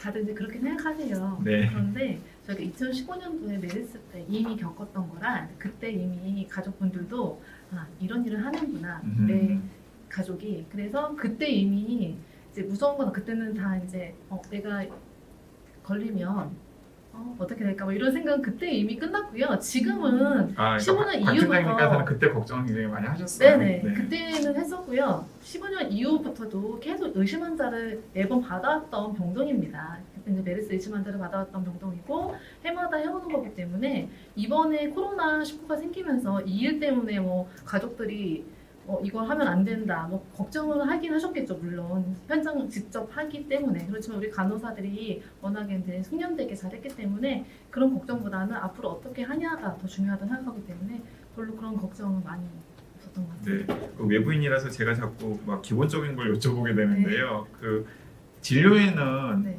약간 자원을 하시는 거예요, 아니면 차출되시는 거예요? 저희가 처음에 2014년도에 오픈할 때는 착출이었고요. 예. 그랬으니까 네. 그 뒤부터는 원티드로 환자 원하시는 간호사들이 저희 병동으로 입사했습니다. 그 원하는 분들이 그 지속적으로 약간 공급이 있습니까? 좀 아. 기피하거나 그런 건 없으세요? 이제 신규가 이제 발령을 받기 전에 병동 부서를 소개를 하는데 항상 저는 얘기를 합니다. 저희 병동 국가적 격리병상이고 보호복을 입는 병동이다. 하고 싶은 원하는 사람들을 오라고 합니다. 그래서 원하는 사람들이 여칠 것 같습니다. 예. 그 명지병원의 그런 간호사들이 그래도 사명감 있게 그런 음. 2호 음압병실 병동을 잘 지키고 계시기 때문에 지금의 또 명지병원이 이번 코로나 사태를 잘 대응하고 있는 게 아닌가라는 생각이 듭니다. 그만큼 팀장님이 얼마나 리더십을 잘 발휘하실지 제가 상상이 갑니다. 감사드리고요. 네. 그 음압병실에서 근무를 하시는데 이게 일반인들 같은 경우에는 사진으로만 접할 수 있잖아요. 그 보호복을 입고 음압병상에서 진료하는 의사 선생님이나 간호사 선생님의 사진으로만 볼 수 있는데 그러니까 특별한 이제 음압병실에 들어가는 절차 같은 게 있나요? 절차가 있습니다. 이제 기본적으로 음압병상은 그 인터럽 구조로 되어 있기 때문에요. 안에 있는 공기가 밖으로 빠져나가지 그렇죠. 못하도록 네. 문이 안에서 열리면 밖에서는 절대 열릴 수가 없는 구조로 되어 있습니다. 일단 기본적인 구조는 그렇고요. 음압이 있기 때문에 화장실, 병실, 전실, 복도 순으로 음압의 차이가 있어서 절대 공기가 밖으로 새 나갈 일이 없기 때문에 보호복을 입고 저희가 착탈리를 잘하는 과정이 있다면 절대 밖으로 감염될 일은 없다고 생각합니다. 알겠습니다. 그 조금 있다가 지금 제작진이 음압격리병동의 사진을 좀 준비를 하셨나 봐요. 네. 그 사진 보여주시면서 조금 더 설명해 주시면 좋겠고요. 그 곽상훈 팀장님과 함께 평소에 감염관리실 주도로 감염병 대처 훈련을 한다고 네. 하는데 제작진이 그 감염병 대처 훈련 모습 사진을 준비를 했나 봅니다. 먼저 음악격리병실 사진이 나왔네요. 저기는 이제 지금 2호 병동이랑 3 중환자실이 음압 병동이 두 군데를 운영을 하고 있고요. 이건 중환자실의 모습입니다. 이렇게 보시면 저희가 이제 평소 다른 그 병실과는 다르게 벽면이 전부 다 밀폐돼 있고요. 네. 창문이 열리는 곳은 전혀 없습니다. 그렇기 때문에 공기가 새나갈 일은 없고요. 필터가 12회 정도 공조가 되기 때문에 그 공기도 쾌적하고 저희가 이제 감염 환자가 기침을 하거나 하면 가까이서 그 공기가 위로 올라가기 때문에 저희 절대 이제 감될 일 없을 것 같습니다. 저기서 네. 나가시려면은 밖에서 문을 열어줘야 되는 건가요? 아니요. 그건 아니에요. 네, 그건 아니지만 안에서 열고 나가고 그 뒷문이 닫혀야지만 앞에서 앞문이 열립니다. 그걸 인터락 구조라고 합니다. 그러니까 이제 문이 순차적으로 네. 열고 닫히는 식이군요. 네. 지금 중환자실이라고 말씀하셨으면 코로나19 확진 환자 중에서도 중증의 사람, 즉 에크모를 달거나 네. 아니면 기계호흡을 하시는 분들이 주로 이 병실을 사용하시는 건가요? 네, 저희가 중증 환자 위주로 지금 3중 환자를 이용을 하고 있습니다. 네. 현재 에크모 단 환자도 있고요. 네. 네. 순서를 바꿔가지고 이 격리병동 사진부터 볼까요? 근데 지금 이건 지금 훈련 사진이죠. CT 찍으러. CT집으로 네. 갈 때. 실제로 확진 환자가 네. CT를 찍을 때 이 카트 자체도 음압 시설이 돼 있는 음압 카트가 아니겠습니까? 설명 좀 해주시죠. 네, 이게 지금 그 격리된 환자를 검사 같은 거 받으러 갈 때 네, 이건 음압 이송 카트고요. 저희가 그 지금 머리맡 쪽에 필터가 있고 다리에도 필터가 있습니다. 그래서 공기가 다리 쪽으로 들어와서 환자 공기가 필터가 돼서 나가는 구조로 되어 있고요. 이거는 그 매번 필터를 교체해야 되기 때문에 그 사용 시마다 저희가 항상 필터 관리를 하고 있고 그걸 사용할 때는 항상 안에 소독을 해서 사용을 하고 있는데요. 이거는 절차가 이제 그 일반 카트랑은 좀 달라가지고 그 안에 산소를 환자분이 산소를 주고 있어도 더 높은 산소를 주고 검사를 이동해야 되기 때문에 일단은 만약에 중증 환자라면 의료진도 같이 이동을 하고 있고요. 지금 보시다시피 소독팀도 있고 옆에서 이송하는 이송분들이 계신데 그 한 번에 CT를 찍기 위해서는 10명의 구성원들이 거의 필요하다고 생각합니다. 그렇기 때문에 CT 찍는 일이 그냥 일반 환자처럼 쉬운 일은 아니고요. 동선과 시간과 부서에 다 협의가 있어야지만 가능한 겁니다. 네. 저런 음악 카트는 병원에서 몇 개나 가지고 있나요? 저희가 응급실에 3대가 있고요. 저희 병동에 1대가 있습니다. 비용이 상당할 것으로 보이네요. 네. 그러면 보통 우리 확진 환자의 또는 의심 환자도 이 카트를 타고서는 CT를 찍게 되는 건가요? 의심 환자 아니면 확진 환자만 이렇게 이용을 하게 되나요? 저희가 현재는 확진 환자만 사용했습니다. 왜냐하면 의심 환자는 초기에 확진 환자 나오기 전에 같이 입원을 했지만 의심 환자는 의심 환자 한 명을 찍기 위해서 저희가 이제 이런 동선 구조랑 여러 사람들이 필요하기 때문에 저희가 의심 환자가 꼭 필요한 상황이었다면 찍었겠지만 그렇지 않았기 때문에 확진 환자 위로 찍었습니다. 네. 이거 한 번 찍는데 시간이 얼마나 걸리는 거예요? 그러면? 보통 30분 이상 걸린다 생각하시면 됩니다.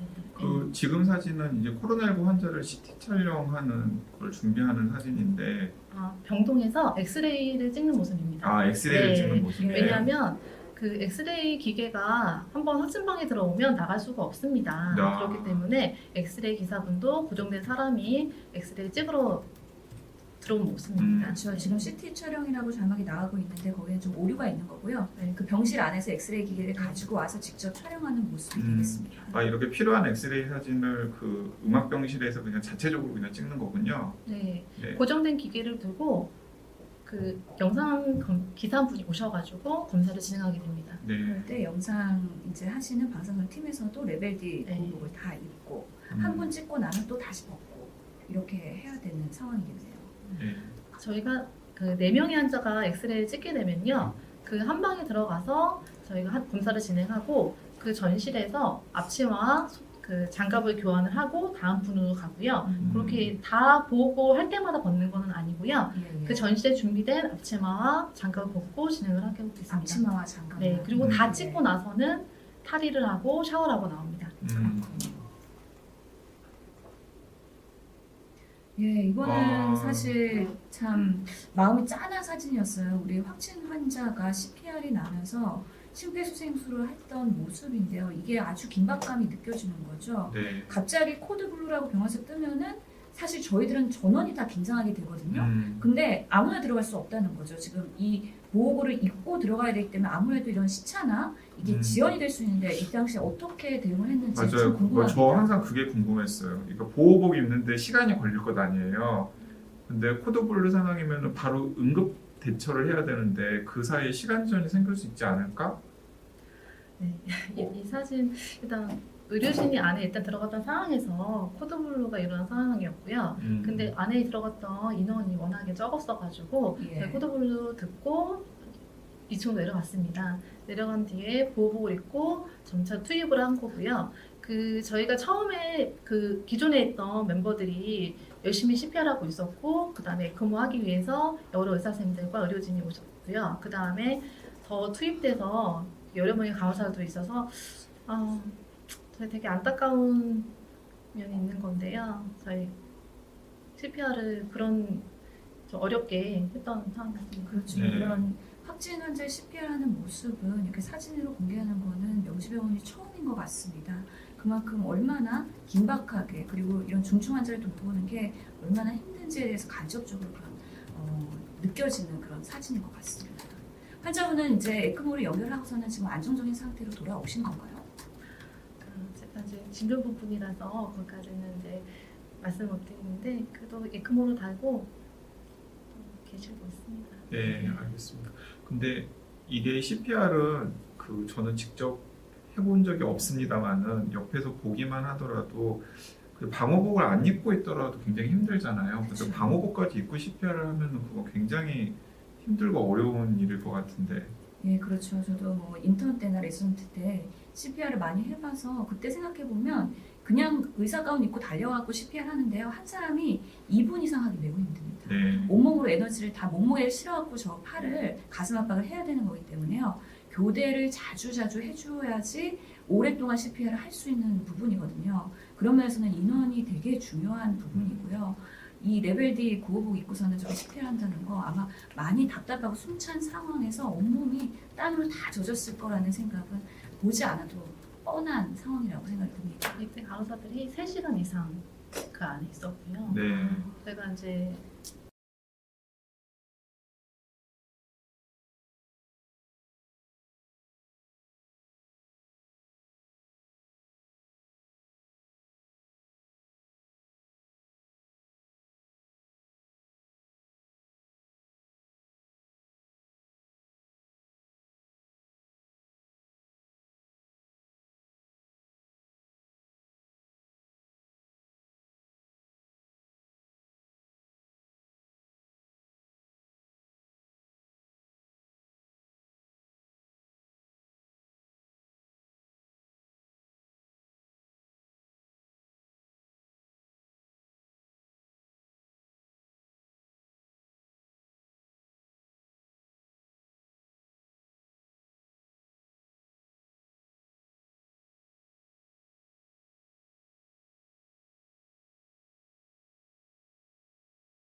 보호복으로 쓰는 앞치마가 따로가 있고요. 이거는 AP 가운이라서 비닐 가운이거든요. 네네. 그래서 일단 비닐 가운은 여유가 있어서 저희가 비닐 가운 하고 있고요. 앞치마는 부족하다고 들어서 지금 그 앞치마 대신 비닐 앞치마가 따로 있거든요. 그로 대신 사용할 때도 있습니다. 네.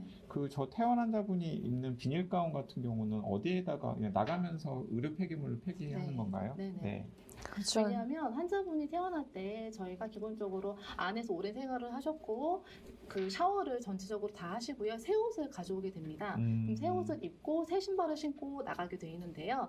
그래서 저희가 이제 새 옷을 입고 좀 밖에 나가는 입장이라서 보호를 하고 복도까지 나가서 그 다음부터는 탈의를 하셔도 상관은 없습니다. 저 지금 퇴원하는 보통은 24시간 간격으로 2번 음성이 나온 분들 퇴원을 하고 계시잖아요. 네. 그 입원 기간에 가족 면회도 안 되고 외부인은 절대 뭐 만날 수가 없는 상황이기 때문에 이 퇴원하실 때 그 기쁨 상당할 것 같은데 어떠세요? 심리 상태 분들이? 너무 좋아하시고요. 예. 이제 격리병상이란 병실이라는 데가 그 병실 밖으로 나갈 수가 없잖아요. 그렇죠. 그래서 본인이 음성이 나올 때까지는 한 병실 안에서 계속 지내야 되기 때문에 그 답답함을 이루 말할 수 없을 것 같습니다. 그래서 환자분들이 음성 한 번 나오고 그 다음 음성 나오면 퇴원합니다 얘기 드리면 정말 기도하는 마음으로 음성 나왔으면 좋겠다. 눈물도 많이 흘리실 것 같아요. 네. 근데 이제 역으로 한 번 음성 나오고 그 다음에 다시 양성이 나오면 정말 되게 우울해하시고 그런 경우도 네. 있는 거죠. 네. 예. 근데 일단 퇴원하신 분들은 너무 기뻐하고 정말 감사의 인사를 끊임없이 하고 가십니다. 네. 이번 지금 그 퇴원 후에 음압격리 병실을 소독하는 사진이랑 또 코로나19 환자 이동 동선을 소독하는 사진이네요. 이 소독은 누가 하게 되는 건가요? 현재는 저희가 확진자 접촉을 최소화하기 때문에 간호사분들이 퇴원 후에 병실 청소, 화장실, 병실, 전실 청소를 다 하고요. 소독도 같이 진행하고 있습니다. 네. 그래서 대구 경북에서도 이런 간호사 선생님들이 너무 힘드시다. 뭐 12시간 간격으로 근무하신 3교대가 아니라 2교대 하는 경우도 봤고요. 실제로 이런 청소와 소독과 이런 것까지 업무 부담이 많다 보니까 정말 만성 피로와 그런 번아웃 증후군 이런 것들이 많이 힘들다고 하더라고요. 명지병원도 예외는 아니겠죠? 저희가 이제 병실 환자를 퇴원 준비함에 있어서 저희가 환자 물품 정리하고 이제 샤워를 시키고 내보내고 나서 환자의 이제 병실을 청소하는데요. 보통 베드를 청소할 때 매트리스 밑에 다 들어가지고 그 골고루 밑에까지 다 하고 그 다음에 그 장 있죠. 장롱 같은 거나 냉장고, 바닥, 벽면까지 다 합니다. 그리고 화장실, 변기, 세면기 다 해야 하기 때문에 그 청소 인력이 따로 들어오는 인력이 없잖아요. 그래서 간호사분들이 보통 퇴원 준비하고 퇴원을 시키고 나면 2시간 이상 그 병실을 청소하고 관리합니다. 저 박 팀장님, 저 소독은 특별하게 병원에서 사용하는 소독제가 따로 있나요? 그 소독제 같은 경우는 저희가 임의대로 선정을 하지는 않고요. 관련된 지침이나 혹은 코로나19에 적합한 소독제로 권유되어지는 것들이 있어서 그런 항목들을 다 이제 취하를 해서 또 중요한 것은 빨리 구매가 가능한 제품들이어야 돼서 그런 네. 항목들을 사전에 확인을 해서 지금 사용을 하고 있습니다. 그렇죠. 일반 락스보다는 조금 더 차별화된 병원 소독은 조금 다른 방식으로 되는 거죠. 이 교수님 말씀하신 그 락스가 지금 코로나19에서는 최강의 소독제. 그래서 병원에서도 네. 락스를 사용하고 있고요. 네. 이거 병실 하나 소독하는데 몇 명의 인력이 필요한 건가요? 저희는 보통 2명의 간호사가 진행을 합니다. 사실 근데 그 병실 소독은 간호사 선생님이 진행하면 약간 너무 고급 인력이 다른 일 해야 될 일이 많은데 그 소독까지 하는 건 좀 네, 만약에 가능하다면 청소 네. 인력이 따로 투입돼서 청소 네. 업무를 진행했으면 더 좋을 것 같습니다. 네. 코로나가 장기전이 되면 이런 대안도 한번 고민해 볼 필요가 있는데 그만큼 초과 근무 수당이나 아니면 뭔가 위험 수당 이런 것들의 보상이 있나요? 이사장님이 잘해주시나요? 예, 노코멘트. 예, 말씀하십시오. 잘 못해주시나 본데요. 이사장님 잘 부탁드리겠습니다. 예. 네. 그 이번에는 그 평소에 감염병 대비 훈련했던 모습을 좀 살펴보겠습니다. 어떤 식으로 평소에 대응해 왔는지. 지금 그 격리병상 박미연 팀장님께서 이제 실제 현장에서 이루어지는 그 활동들을 다 말씀을 해주셨고요. 그런 활동을 실제 환자가 발생했을 때 즉각적으로 우리 그 의료진들이 바로 참여하실 수 있도록 평상시에 이제 감염관리실과 진료과와 각 그 격리병상 간호사 선생님들이 이렇게 교육을 하고 있습니다. 그래서 교육 같은 경우도 그냥 단지 입고 벗고가 아니라 왜 이러한 활동을 하는지에 대한 지침과 관련된 이론, 그 다음 실습을 할 때도 저희가 사진을 가장 기본적인 레벨 D에 준한 사진을 가지고 왔는데요. 이러한 레벨 D 플러스 이번에 조금 전에 보셨던 이제 CPR 같은 거를 수행을 할 때 1시간 이상 집중적으로 되면 저 앵고 마스크만으로는 너무너무 힘든 상황입니다. 그래서 PAPR이라고 하는 전동호흡 장치라든지 그러한 것들을 의료진들이 어느 역할을 수행할 수 있을 단계별로 해서 이러한 교육을 하고 있고요. 작년에는 이제 저희 원내 의료진이 86분이 저 교육을 다 수행을 하셨었고 저기에는 이제 소독이라든지 그 시설이라든지 미화 부분까지 다 포함이 되었습니다. 이렇게 기본적인 교육을 하고요. 그 다음 훈련이라고 하는 부분이 어떻게 보면 처음에 저희가 이제 메르스 사태를 겪기 전부터 이러한 시스템은 갖춰져 있던 병원이었고 그러다 보니 메르스 사태 때도 뭐 메르스 대처비 많이 그렇죠. 예, 네네. 유명해진 계기가 그리고 되었었는데요. 그 메르스 네. 사태 때도 명지병원이 이제 일산 민간 의료기관 중에서는 굉장히 감염병 네. 대응을 잘한 병원으로 네. 꼽혔었잖아요. 네. 말씀하신 부분처럼 그때 또 잘 대응을 했다라는 기준이 이런 훈련을 체계적으로 매년 최소 1회씩은 다 진행을 했었습니다. 그런 훈련은 이제 뭐 감염관리실 단독의 업무는 아니었고요. 관련된 모든 직종과 관련된 모든 부서와 심지어 운영진 분들까지 참여를 하셔서 이루어졌던 것들이었고 여기에 이제 훈련을 하기 위해서는 지금 보여드린 내용처럼 계획안을 이제 만들고 계획안도 실제 수행을 하는 우리 병동 선생님들과 함께 준비를 해서 운영진들께 보고를 드리고 어떠한 곳에서 올해는 작년에 어떠한 문제점이 있었기 때문에 그 문제점을 보완하기 위해 올해는 어느 구역에서 어떠한 부분에 집중을 해서 훈련을 하겠다라는 계획을 이제 보고를 드리게 됩니다.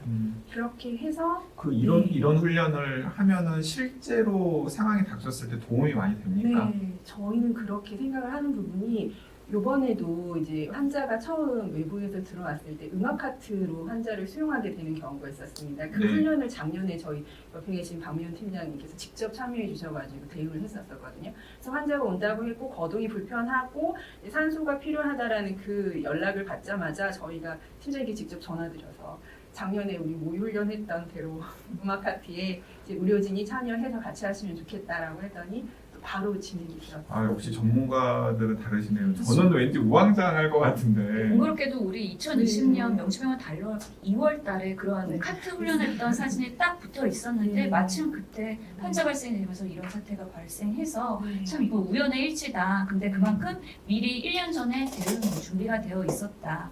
명지병원이 다른 병원에 비해서 좀 유난히 열심히긴 합니다. 다른 병원도 하긴 하는 거죠 이런 거. 네, 매년 1회씩 하고 있어요. 네, 네. 그런 면에서는 감염병 대응에서 명지병원이 좀 인정을 받고 있는 또 비결이기도 한 것 같습니다. 그러한 이제 계획안에 따라서 이제 지금도 강화된 부분 중에 하나가 이제 외부에서 들어오는 분들이 최대한 차단을 할 수 있는 것들이 필요한데요. 그런 것들 이제 훈련을 할 때도 실제 하는 것처럼 저기 보안 선생님들이 직접 보고 다 착용을 하시고 대기를 하시고요.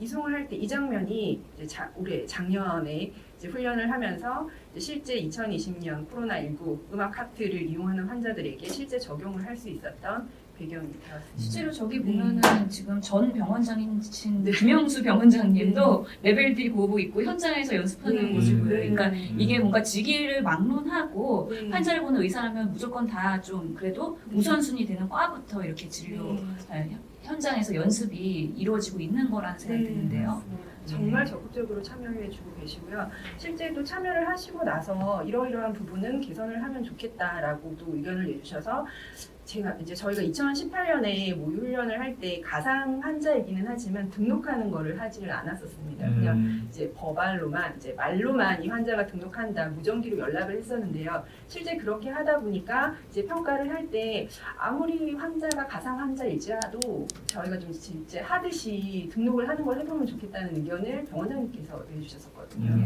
그래서 그것을 2019년에 반영을 했고 조금 전 자료에서도 나왔듯이 실제 등록을 하면서 해보니까 이제 현장에서 그 수행을 직접 하는 우리 격리병상 선생님들이 알고 계셨던 내용을 저희도 솔직히 잘 몰랐었어요. 감염관리실에서 하면서도 그 내용을 또 훈련을 통해서 확인을 하니 아 이러이러한 부분 때문에 시간이 더 걸리고 이러이러한 부분 때문에 연락이 소통이 더 필요하구나 이런 부분을 좀 확인할 수 있었어요. 그 환자 등록을 한다는 걸 조금 더 네. 설명드리면 우리가 왜 응급실에 급박해서 가면은 저기 등록하고 오세요라고 항상 맞아요. 응급실에서 그러잖아요. 그러면서 또 저 항상 진료가 불만입니다. 그래서 등록 안 하면은 진료실에 들어갈 수도 없고 응급실에 처치를 할 수가 없는데 그런 프로세스를 어떻게 하면 최소화할까에 대한 것들을 모의 훈련을 통해서 좀 신속하게 대비를 했다는 말씀이시죠. 그 YJY님께서 질문 남기셨는데 이제 아마 그 음악 카트 말씀을 하시는 것 같은데 저런 상태로 장시간 이동하면 폐쇄공포증 있는 사람은 어떡하나요? 라고 질문을 주셨네요. 그렇죠.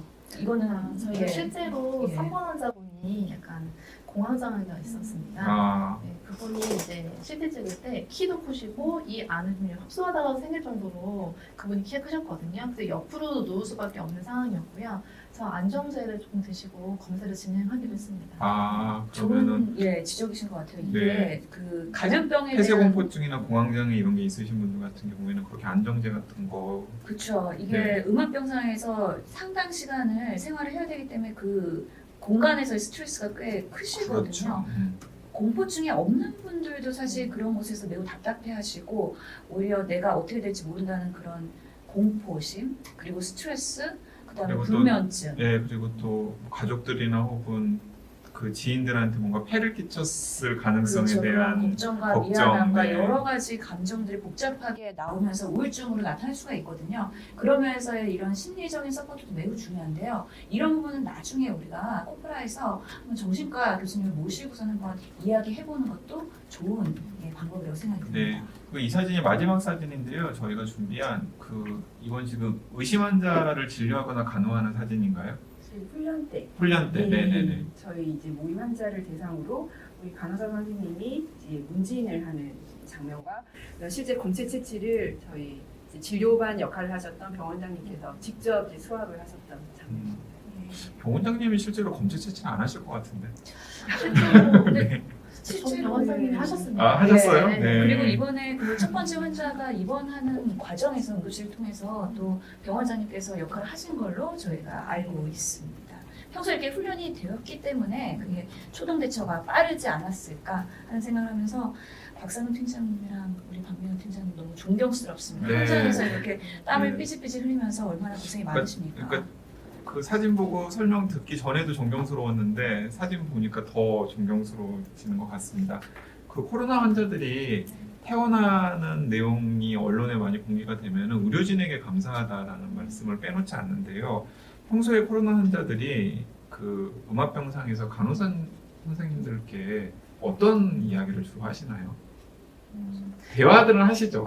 네, 대화는 하죠. 네, 왜냐하면 저희가 제일 근접해서 일을 하기 때문에 기본적으로 화상 전화로 교수가 통화를 하고요. 그다음에 저희가 보호복을 입고 들어가는 시간에 짧게 대화하는 게 아니고요. 그분들은 누군가 얘기할 사람이 필요하신 것 같아요. 그래서 일상 그냥 어떠시냐, 뭐 불편한 데는 없냐, 뭐 식사는 어떠냐, 기본적인 거 얘기하게 되시면 본인들의 얘기를 하게 됩니다. 네, 그래서 내가 이래서 너무 힘들다.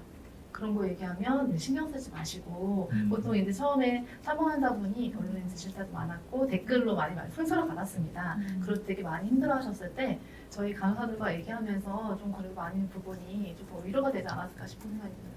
그러니까 저 같은 경우는 되게 눈물이 많아가지고요. 방송할 때 막 그 의료 현장 얘기나 간호사들의 그런 고생, 의사들의 이런 얘기하면 눈물이 막 울컥해가지고 한번 또 막 이랬던 적이 있는데 실제로 그런 환자들이랑 직접 대화하면서 이렇게 위로를 하다 보면 같이 울거나 막 이렇게 심리적으로도 같이 슬퍼지고 그런 경우들이 종종 있을 것 같아요. 네네. 이번에 되게 좀 눈물 났던 게 뭐냐면 저희가 그 분당 대생병원에 전원하는 환자가 있습니다. 그러니까 암 환자, 말기 환자분이셨는데요. 네. 보호자분이 입원한 날 오셨는데 면회를 못 하시잖아요. 네. 그러니까 저희가 이제 간호사가 들어가 있는 상태에서 화상 전화를 잘못해서 핸드폰으로 영상 통화를 하셨었거든요. 그러면서 이제 그런 과정을 이제 밖에서 지켜보는데 정말 눈물이 굉장히 많이 났습니다. 그리고 중간에 환자가 상태가 안 좋아지면서 보호복을 입고 면회를 시켜드렸습니다. 그때 이런 생각이 들더라고요. 환자분이 감염만 안 걸렸으면 정말 그 남은 그 여생은 가족들과 정말 네. 마무리를 잘할 수 있을 것 같았는데 전혀 그런 상황이 아니었고 아들만 면회할 수밖에 없었던 상황이었거든요. 딸도 자가격리 중이었고. 그래서 환자분 다행히 돌아가시기 전날 저녁에 환자분 그러니까 아들이 면회를 해서 그때 의식이 있는 상태였거든요. 서로 얘기를 하셨긴 했는데 그게 없었다면 정말 마음에 정말 빚이 있었을 것 같다는 생각이 들더라고요. 그래서 그때가 제일 힘들었던 순간이었던 것 같아요. 네. 그런 가족들을 보는. 네, 알겠습니다. 가장 힘들었던 순간 어떤 순간이세요? 지금 말하는 순간입니다. 네. 네, 이게 진짜 코로나 확진 알겠습니다. 환자가 사망하면서 그 가족들의 슬픔이 이루 말할 수 없는 것 같아요.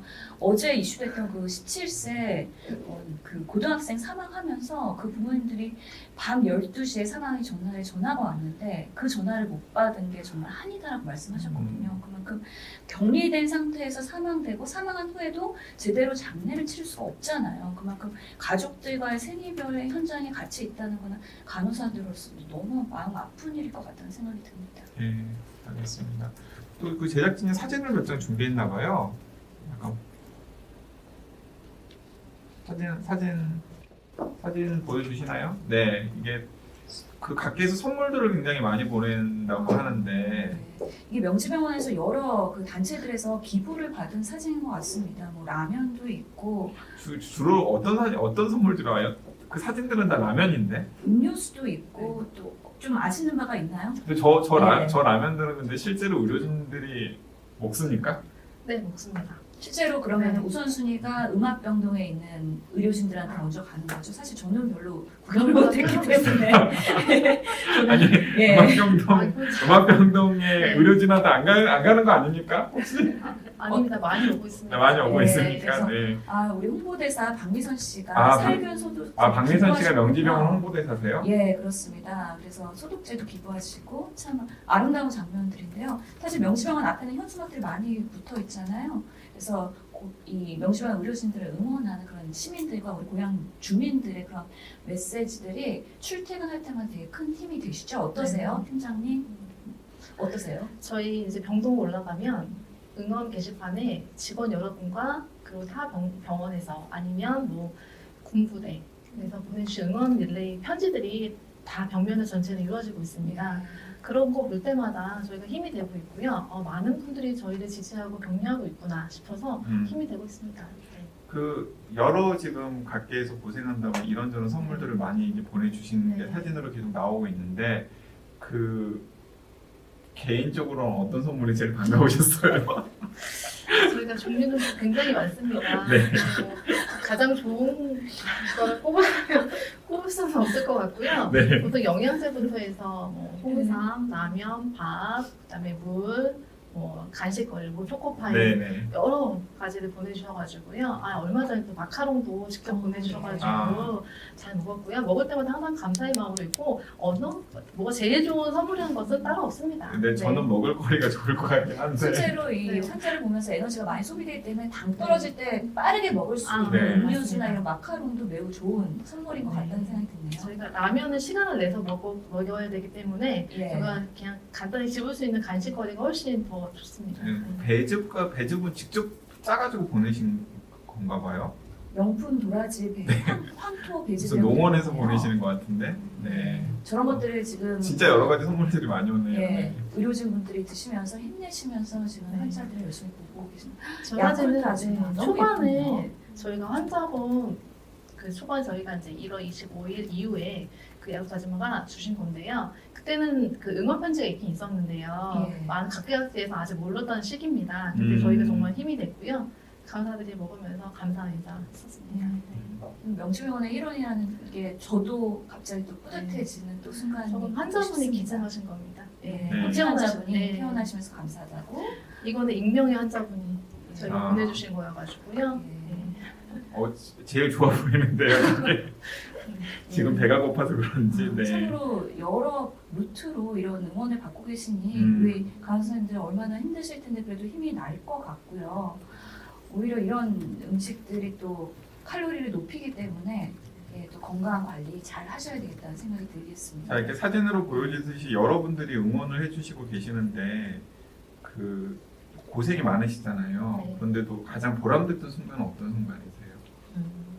저희가 이제 제일 보람된 순간은 다행히 이제 환자분들이 무사히 호전돼서 퇴원하는 경우가 제일 보람되는 거고요. 네. 네, 그때가 제일 저희가 진짜 이 일을 하기 잘했구나 싶은 생각이 듭니다. 예, 한 번 의료인은 뼛속까지 의료인인 것 같아요. 그래서 환자를 위해서 본인들이 존재하고 또 그들에게 치료를 제공했을 때 가장 보람을 느끼는 것 같습니다. 지금 이렇게 많은 후원 물품을 보내주신 여러 단체들에게 감사드리고요. 고양도시철도 추진연합을 비롯해서 김포 H병원 등 응원들 정말 다시 한번 감사드리겠다고 우리 명지병원팀 대표해서 말씀을 드리도록 했습니다. 네, 지금 바쁘신데 나와주셔가지고 여러 가지 감동스러운 이야기 많이 해주셨는데요. 지금 어쨌든 명지병원에서 굉장히 고생하고 또 힘든 시기를 보내고 계시잖아요.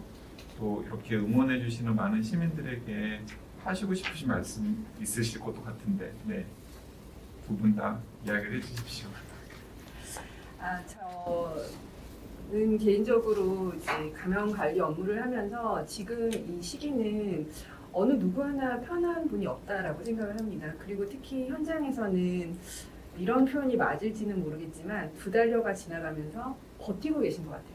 네, 맞아요. 정말 그게 어떤 사명감일 수도 있고요. 혹은 또 어떤 여러한 이유로 버티고 계시는 분들이 있기 때문에 또 이런 사태가 마무리가 될 그 날이 올 거라고 생각을 하고요. 의료기관은 의료기관에 맞춰서 정말 최선을 다해서 환자를 보고 있고 관리를 하는 것처럼 지역사회는 지역사회에서 또 방역이라든지 역학조사라든지 이런 거를 하는 부분들이 있기 때문에 이런 모든 것들을 다 응원을 하시면서 다들 다 같이 좋은 그 마무리가 될 수 있도록 응원해 주셨으면 좋겠습니다. 알겠습니다. 저희가 이제 최접전에서 일을 하고 있지만 저희 부서 외에도 많은 직원들과 그다음에 고양시, 그다음에 여러 전국에서 확진 환자 및 의심 환자를 케어하고 있는 그런 의료진들이 많은 고생을 하고 있다고 생각이 듭니다. 조금만 더 힘내서 우리가 코로나19가 빨리 해결되고 없어지는 그날까지 열심히 일할 수 있을 거라 생각이 들고요. 지금처럼만 하면 지금 잘 대처할 수 있을 것 같고요. 그 접종부서 사람들에게 파이팅 하자고 하고 싶습니다. 예. 네, 알겠습니다. 네, 화이팅 같이 외쳐드리겠습니다. 네, 어쨌든 지금 진료 중에 바쁘시느라고 고생이 많으실 텐데 이렇게 시간 내주셔서 너무 감사드리고요. 네, 예, 지금까지 코로나19와 싸우는 전문가들의 특별 방송 코로나 파이터스 라이브 코파라였습니다. 네, 두 분은 보내드리겠고요. 예, 다음 주 화요일 3월 24일에도 국립정신건강센터 전진영 의료지원과장님께서 출연합니다. 전진영 의료지원과장님께서는 국립정신건강센터와 경북 청도 대남병원 상환을 조율하고 또 청도 대남병원에서 이송되는 환자를 진료하신 분이신데요. 다음 주 코파라에서 그 생생한 이야기를 전해드리도록 하겠습니다. 예, 정신건강학적인 심리적인 측면에서 많은 얘기를 들을 수 있기 때문에 기대가 될 것 같습니다. 저희는 3월 24일 낮 12시에 다시 뵙겠습니다. 청년의사 유튜브 채널인 K헬스로그 구독, 좋아요 눌러주실 거죠? 꼭 잊지 마시고요. 알림 설정 해놓으시면 코파라 실시간 스트리밍 놓치지 않고 보실 수 있습니다. 오늘 약간의 그런 기술적인 문제가 있었는데 끝까지 함께 해주신 여러분께 감사드리면서요. 네, 매주 화요일과 금요일 날 12시 점심 식사는 코파라와 함께 하시면 좋겠습니다. 감사합니다.